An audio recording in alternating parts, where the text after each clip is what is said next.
नमस्कार दोस्तों कहानियों का सिलसिला जारी है। गाजियाबाद में एक अनीता 22 साल की लड़की उसकी लाश मिलती है। गाजियाबाद से 25 किलोमीटर दूर किसी जंगल में किसी हट के अंदर झोपड़ी के अंदर स्थानीय जो गांव वाले होते हैं भेड़ बकरियां चराने के लिए जब वहां पर जाते हैं तो वह झोपड़ी के अंदर वह देखते हैं कि एक निर्वस्त्र बिल्कुल बिना कपड़ों के पड़ी हुई एक महिला की लाश रखी हुई है। जो लाश थी वह किसी जवान लड़की की थी। अब वह स्थानीय लोग जो वहां पर उस लाश को देखते हैं वह उस लाश को देखकर घबरा जाते हैं। पुलिस को फोन किया जाता है। पुलिस वहां पर पहुंचती है। पुलिस वहां पर पहुंचती है सुबह के लगभग 8 से 9 बजे का टाइम था। जब पुलिस लाश को देखती है तो देखते ही समझ जाती है इसके साथ कुछ ना कुछ गलत काम कुछ लोगों ने किया है, क्योंकि निर्वस्त्र अवस्था में वह लाश थी। पहले तो पुलिस उस लड़की को कवर करती है, उसके बाद उस लड़की का जो लाश थी, जो डेड बॉडी थी, उसके फेस के फोटो लेकर पुलिस इसके शिनाख्त करती है। पहले तो जिन लोगों ने उस लाश को सबसे पहले देखा था उनसे पूछताछ की जाती है कि आप में से इसको कोई पहचानता है क्या। तो वहाँ के जो लोग थे वह मना कर देते हैं कि हमने आज से पहले इस लड़की को यहाँ कभी नहीं देखा। तो पुलिस वाले उस लाश को वहाँ से अपने कब्जे में लेके और उसके पोस्टमार्टम के लिए हॉस्पिटल में उस लाश को पहुँचा देते हैं। जब पोस्टमार्टम की रिपोर्ट आती तो उसके अंदर लिखा होता है कि इस लड़की के साथ कई सारे जनों ने अनैतिक काम किया है, इसके साथ दुराचार किया है, जिसके कारण इसके इंटरनल ऑर्गन्स में ब्लीडिंग होने लगी।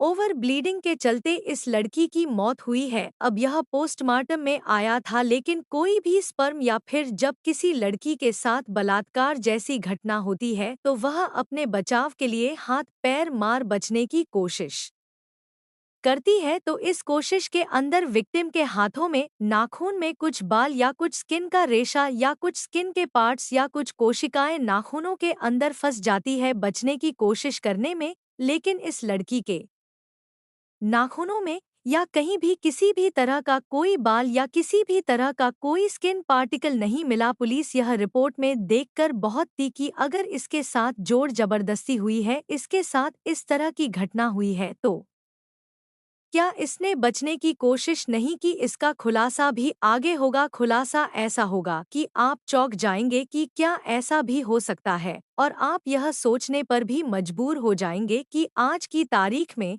ऐसी कैसी मानसिकता हो चुकी है पुरुषों की कि अगर किसी दो जनों को संबंध बनाते हुए तीसरा जना देख लेता है, कोई तीसरा व्यक्ति देख लेता है, तो वह भी अपने दावेदारी पेश करने लग जाता है कि उसका भी हक बनता है, अब वह भी यह सब कुछ करेगा। तो यही सब कुछ आगे खुलासा हुआ। इस कहानी को जरूर देखें, पूरा जरूर देखें।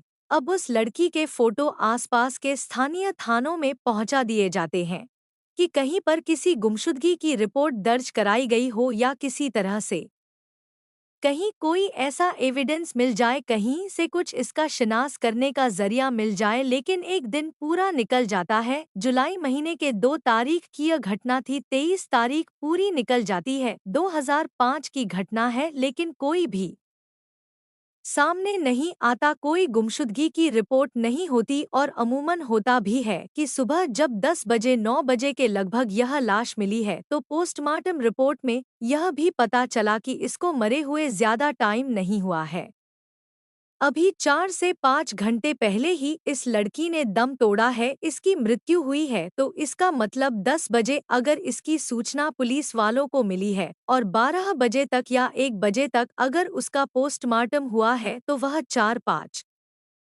घंटे बताते हैं।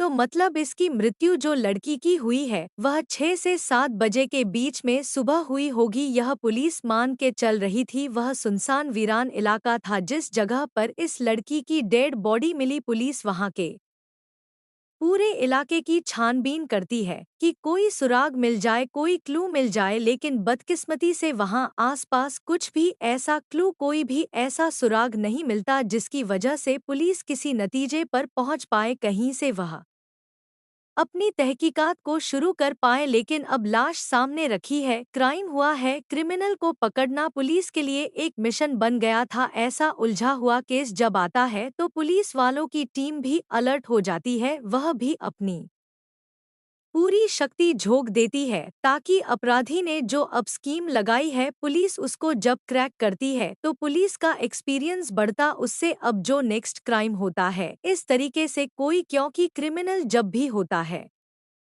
वह क्राइम करते अपना पूरा इंटेंशन, पूरा दिमाग लगा के क्राइम करता है कि कहीं से कहीं तक पुलिस के हाथ वो ना लग सके, और वह सारी उन चीजों पर ज्यादा फोकस करता है जिनकी वजह से पुलिस क्रिमिनल को पकड़ सकती है।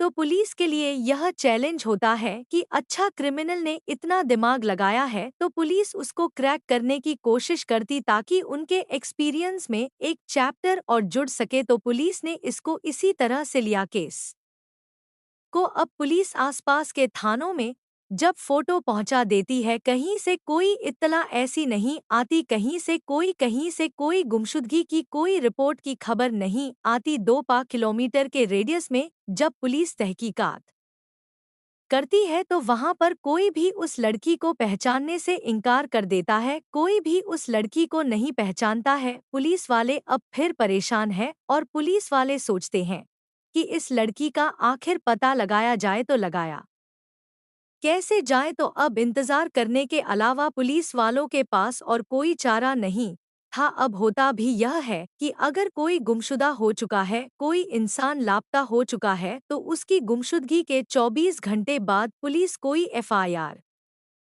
या कोई कंप्लेंट दर्ज करती है, ऐसा कोई नियम है। तो अब इस वजह से 24 घंटे का इंतजार करना बहुत जरूरी था। 24 घंटे बाद पुलिस को सूचना मिलती है कि गाजियाबाद के थाने में एक बुजुर्ग महिला आई है जिसने अपनी बेटी की गुमशुदगी की रिपोर्ट दर्ज कराई है। अब गाजियाबाद से 25 किलोमीटर दूर जिस थाने में इस लाश को बरामद किया गया था वह सीधे गाजियाबाद के थाने में आती है। वहां आकर जब उस महिला से पूछताछ की जाती है, उसे फोटो दिखाया जाता है तो वह पहचान जाते हैं कि हाँ, यही मेरी बेटी है। पुलिस वाले कहते हैं अब आपकी बेटी इस दुनिया में नहीं है, वह इस दुनिया को छोड़ के जा चुकी है। यह सुनते ही वह बूढ़ी माँ बहुत जोर जोर से रोने लग जाती है। पुलिस वाले कहते हैं कि आपकी बेटी के साथ आखिर हुआ क्या था, क्या उसका कहीं लव अफेयर था या फिर आपकी किसी से रंजिश या दुश्मनी थी। तो बूढ़ी औरत कहती है, उस लड़की की माँ कहती है, ना तो उसका कहीं लव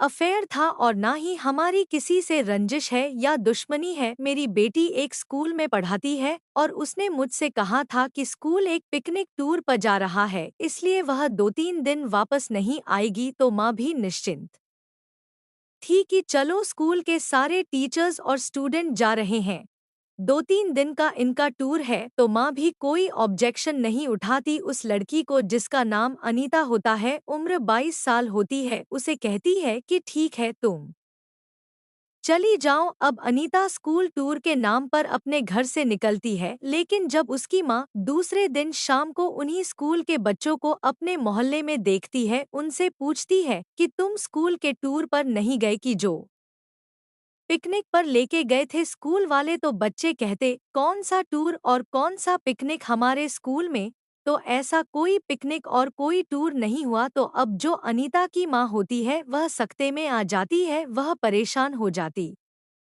है। अब वह तीसरे, क्योंकि दूसरे दिन शाम को तो वो बच्चे मिले थे, अब तीसरे दिन 22 तारीख को अनीता निकलती है, 23 तारीख को उसकी डेड बॉडी मिलती है और 24 तारीख को जब उसकी माँ तहकीकात करती है तो बच्चे कहते हैं कि कोई स्कूल का टूर नहीं था। तो 25 तारीख को उसकी माँ स्कूल टाइम पर स्कूल पर जाती है और वहाँ प्रिंसिपल जो 44 साल के भीम सिंह थे उनसे पूछती है कि आपके स्कूल में कोई पिकनिक टूर था, मेरी बेटी उसमें गई थी अनीता और अभी तक वो वापस नहीं आई। तो भीम सिंह साफ मना कर देते कि ऐसा कोई टूर नहीं था और ऐसा कोई पिकनिक का प्रोग्राम हमारे स्कूल में बना ही नहीं है।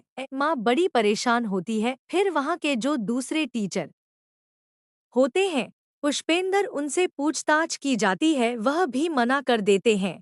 जो स्टूडेंट होते हैं जिस क्लास को 9th क्लास को वो अनीता पढ़ाती थी उसके स्टूडेंट से पूछा जाता है, बच्चों से पूछा जाता है तो वह भी मना कर देते हैं।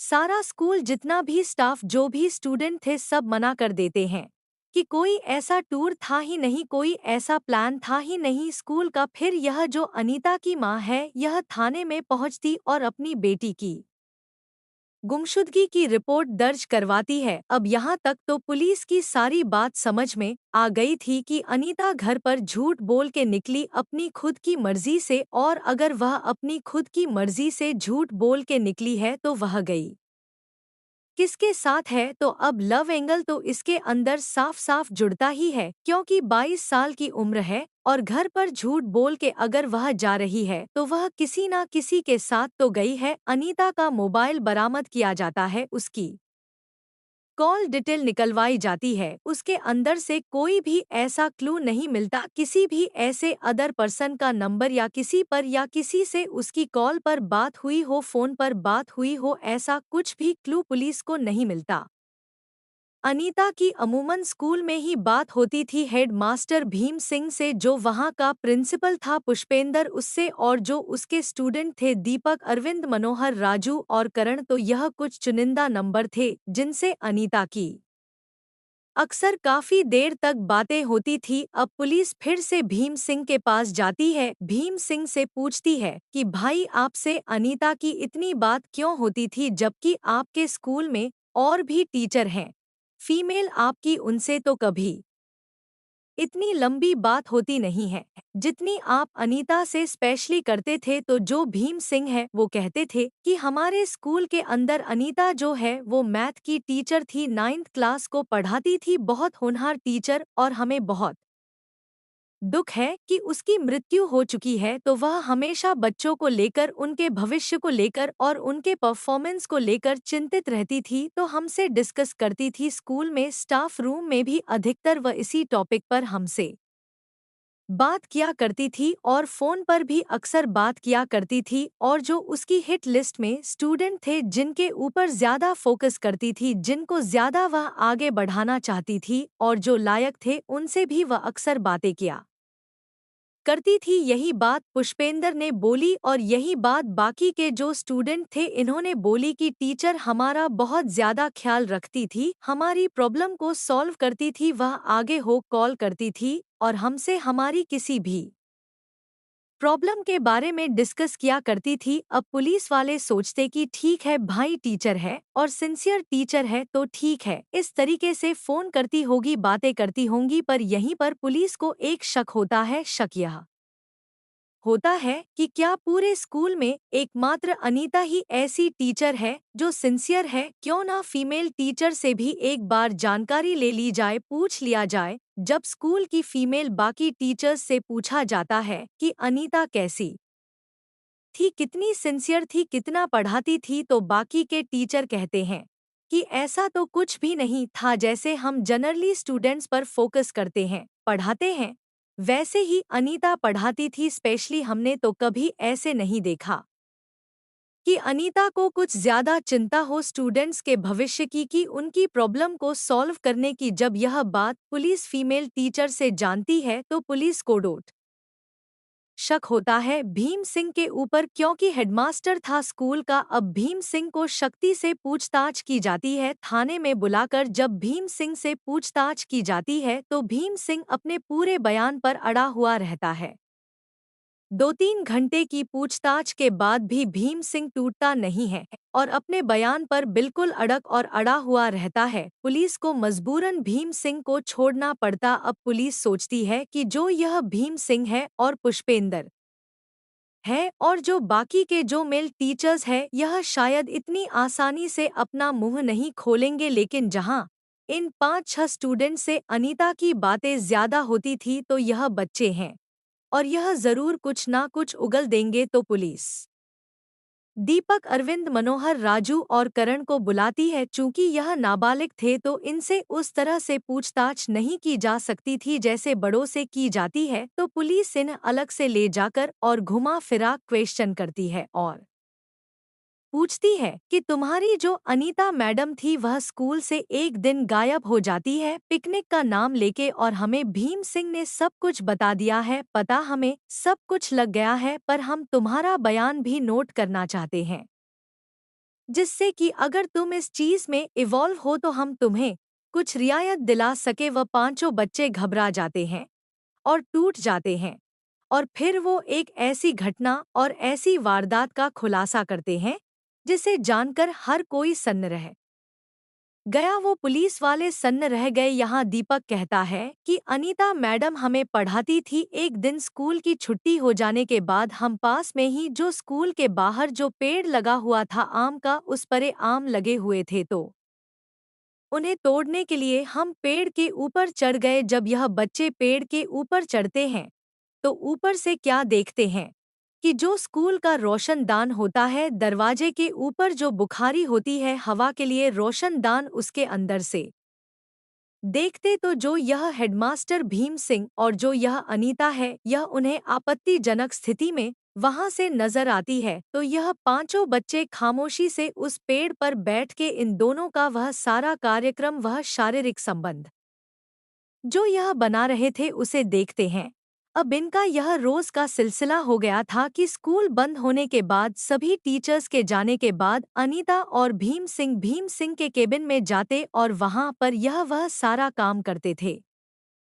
और बच्चे, क्योंकि इनमें क्यूरियोसिटी ज्यादा होती है, ऐसी चीज देखती है, पहली बार देखते हैं, तो इनको रोज ऐसा लगता है कि हम रोज देखें, तो यह पेड़ पर चढ़कर देखते हैं।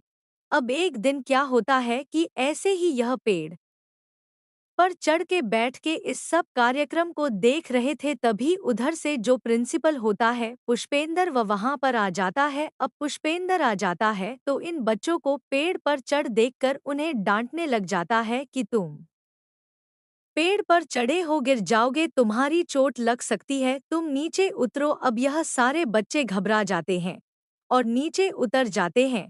अब पुष्पेंद्र उनके कान पकड़ के पूछता है कि तुम पेड़ पर चढ़ के कर क्या रहे थे? तो बच्चे कहते कि हम तो आम तोड़ने के लिए चने थे सर। पुष्पेंद्र कहता, अगर आम तोड़ने के लिए चने थे तो तुम एक ही डाल पर इस तरीके से बैठकर और एक ही दिशा में क्या देख रहे थे? स्कूल की तरफ क्या देख रहे थे? वहां क्या है? तो वह बच्चे सारे घबरा जाते हैं क्योंकि उन्हें टीचर्स ने पकड़ लिया था। अब वह टीचर को सारी बात बता देते हैं कि भीम सिंह और अनीता मैम इस रूम के अंदर हम इस हालत में मिलते हैं और हम उन्हें इस तरीके से देखते हैं।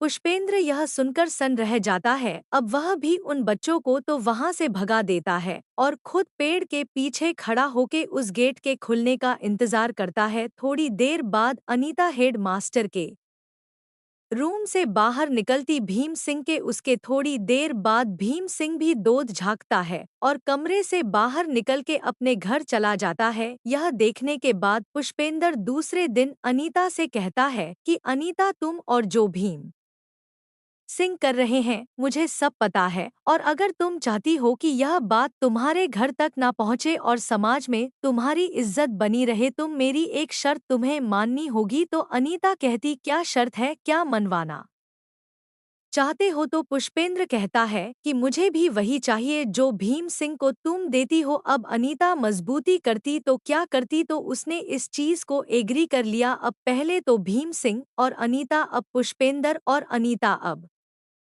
इन दोनों ने इस लड़की का शोषण करना शुरू कर दिया। अब चूंकि वह बच्चे जो स्टूडेंट नाथ क्लास के थे, यह लड़के भी सब चीजों को देख रहे थे। अब वो देखते हैं कि पहले तो भीम सिंह, अब उसके बाद पुष्पेंद्र, तो इन लड़कों की भी हिम्मत बढ़ती है और उधर अनीता से यह जाकर मिलते हैं अकेले में और कहते हैं कि जो आप पुष्पेंद्र और भीम सिंह सर के साथ करते हो वह हमको सबको पता है, और आप चाहते हो कि पूरे स्कूल में इस बात को हम नहीं बताएं, तो आप हमारे साथ भी कीजिए। अब इधर अनीता थी, इसकी भी सेक्स डिजायर बहुत ज्यादा थी, इसकी भी बहुत इच्छा थी, लालसा थी तरह तरह के अलग अलग आदमियों के साथ शारीरिक संबंध बनाने की और इस चीज को एंजॉय करने की। तो अनीता इन लड़कों के साथ भी एग्री कर लेती है और इन पांचों के साथ भी शारीरिक संबंध बनाने लग जाती है। अब इस तरीके से जो वह क्लास थी, क्लास के अंदर 3-4 लड़के और उन्हें भी पता लगता है। तो इस तरीके से 10 स्टूडेंट जो 9th क्लास के थे, उसके बाद भीम सिंह जो हेड मास्टर था, पुष्पेंद्र सिंह जो प्रिंसिपल था और बाकी के जो मेल टीचर्स थे, वह सब अनीता के साथ अनैतिक संबंध बनाना शुरू कर देते हैं। अब जब यह स्टूडेंट होते हैं, इन्हें जो यह मेल टीचर्स होते हैं, यह बुलाते हैं और इन्हें डांटते हैं, डपट हैं कि तुम्हारी यह उम्र नहीं है और तुम इस तरह की हरकतें नहीं करोगे। तो वह एक इनके बीच में समझौता होता है कि बस लास्ट बार एक बार हमें अनीता मैडम के साथ यह सब कर लेने दीजिए, उसके बाद ना तो हम किसी को यह चीज बताएंगे और ना ही हम कभी अनीता मैडम से इस तरह की डिमांड करेंगे। तो भीम सिंह कहता है, चलो ठीक है, अनीता से बात करते हैं।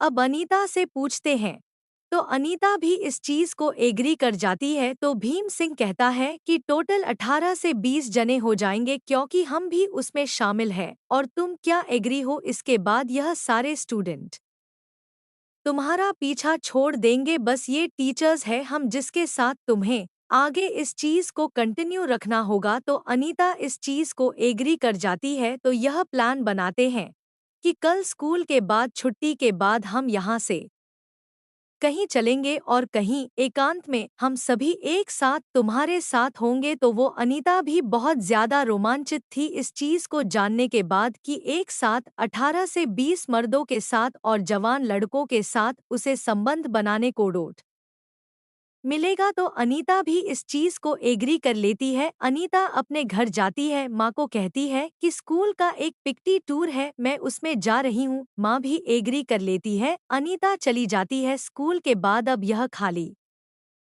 और सुनसान जगह की तलाश में स्कूल के बाद सारे टीचर्स और वो स्टूडेंट इधर उधर घूमने लग जाते हैं।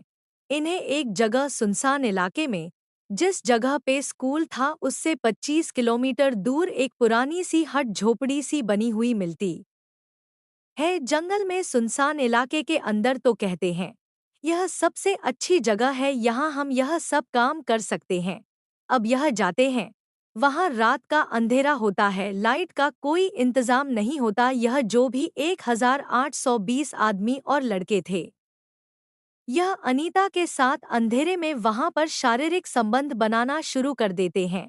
अब अनीता शुरू शुरू में तो उसे अच्छा लगता है, मजा आता है, लेकिन धीरे धीरे अनीता की हालत खराब होने लग जाती है। अब पहले तो वह आनंद में कुछ आवाजें निकाल रही थी, लेकिन अब अनीता की दर्द भरी करा उसके चेहरे से, उसके मुंह से निकलने लगती है। लेकिन अंधेरा होने की वजह से बाकी के लोग पहचान नहीं पाए कि यह आनंद में इस तरह की आवाजें निकाल रही है या दर्द से छटपटा रही है। तो अनीता की हालत खराब हो चुकी थी, क्योंकि इतने सारे लोग जब एक के बाद एक उससे शारीरिक संबंध लगातार बना रहे थे, तो वह थक चुकी थी, वो कमजोर हो चुकी थी। अब उसमें इतनी शक्ति भी नहीं रही थी कि वह किसी का विरोध भी कर सके, और यह लगातार एक के बाद एक उसके ऊपर हावी होते जा रहे थे। अब धीरे धीरे अनीता की हालत इतनी खराब होने लगी कि उसके इंटरनल जो पार्ट होते हैं, प्राइवेट पार्ट होता है, उसके अंदर से ब्लीडिंग होना शुरू हो जाता है। अब ज्यादा अंधेरा होने की वजह से कोई यह जज भी नहीं कर पाया कि इसके ब्लीडिंग शुरू हो चुकी है। बाकी सब यही सोचते रहे कि यह डिस्चार्ज हो रही है बार बार, इसकी वजह से यहाँ पर इतना गीलापन और इतना लुब्रिकेंट हो रहा है। अब इन्होंने कई बार अनीता के साथ राउंड लगाए, राउंड खेले उसके साथ, और इसी बीच अनीता की मौत हो जाती है, लेकिन इन्हें पता ही नहीं चला कि अनीता मर चुकी है। ये उसके बाद भी उसके साथ शारीरिक संबंध बनाते रहे। एक एक जने ने 2-2 से 3-3 बार उसके साथ शारीरिक संबंध बनाए, कहने को तो वो 20 जने थे, लेकिन कम से भी कम 60 बार अनीता के साथ शारीरिक संबंध बनाए जाए। अगर एवरेज एक जना 3 बार भी कर रहा है, तो अब उसके बाद जब यह सब थक हार जाते हैं, इनका जी भर जाता है, सुबह होने वाली थी, सुबह के 4-5 बज चुके थे, तो यह सब वापस अब घर लौटने के लिए तैयार होते हैं। तो अनीता को डोट उठाते हैं लेकिन अनीता की अब सांसें थम चुकी थी। अंधेरा था, किसी को कुछ पता नहीं लग रहा था। अब वो अनीता को टटोल हैं, उसकी नफ्स चेक करते हैं, उसकी हार्ट बीट को चेक करते हैं। तो वो मर चुकी थी। तो ये सारे टीचर्स और स्टूडेंट वहीं पर प्लान बनाते हैं कि हम यहाँ से चले जाएंगे, कल नॉर्मली स्कूल में रहेंगे और सबको अगर कोई ऐसी तफ्तीश होती है तो सबको एक ही बयान देना है कि हमें कुछ नहीं पता और हमारा ऐसा कोई पिकनिक का टूर नहीं बना था। सबको एक ही जवाब देना है, चाहे किसी से कैसे भी पूछताछ कर ले कोई भी। तो जैसे दर्श मूवी में हुआ था कि पहले से ही प्लान तैयार कर लिया था कि किसको क्या बोलना है। तो एक एक स्टूडेंट को और एक एक टीचर्स को यह समझा दिया गया था कि अगर कोई ऐसी इंक्वायरी आती है तो सबका स्टेटमेंट सेम रहना चाहिए और सब कह देंगे कि हमें कुछ नहीं पता। और अनीता ने अगर अपने घर पर पिकनिक की बात बोली है तो हम नहीं जानते उसने क्यों बोली। तो इस तरीके से जब यह बच्चे खुलासा करते हैं तो इन बच्चों को तो पोस्को एक्ट के तहत जो भी सजा मिली थी बा सुधार गृह में, तो इन्हें वहां भेज दिया जाता है। लेकिन जो टीचर्स थे, मेनली जो हेड मास्टर भीम सिंह और प्रिंसिपल पुष्पेंद्र, इनको उम्र कैद की सजा सुनाई जाती है और अब यह जेल की सलाखों के पीछे अपनी बची कुची जिंदगी काट रहे हैं, बर्बाद कर रहे हैं। तो यह थी आज की कहानी। इस कहानी को डोट सुनाने का उद्देश्य किसी की भावनाओं को आहत करना नहीं है और न ही समाज में किसी भी तरह की गलतफहमी को बढ़ावा देना है। लेकिन सतर्क रहे, सुरक्षित रहे, ईमानदार रहे अपने रिश्तों के प्रति। यह कुछ पल की शारीरिक सुख की लालसा इतनी हावी हो चुकी है कि इंसान अपनी हदें कब पार कर जाता है उसे खुद को ही पता नहीं चलता। तो अपनी भावनाओं पे, अपनी काम इच्छाओं पे काबू रखना भी समाज के जो लोग हैं हमारा ही फर्ज बनता है। तो आज की कहानी में इतना ही। वीडियो आपको पसंद आया तो वीडियो को लाइक ज़रूर करें, चैनल को सब्सक्राइब करके बेल आइकन भी दबा दें, जिससे कि मेरे आने वाले वीडियो के नोटिफिकेशन सबसे पहले आपको मिल सके। वीडियो देखने के लिए बहुत बहुत धन्यवाद।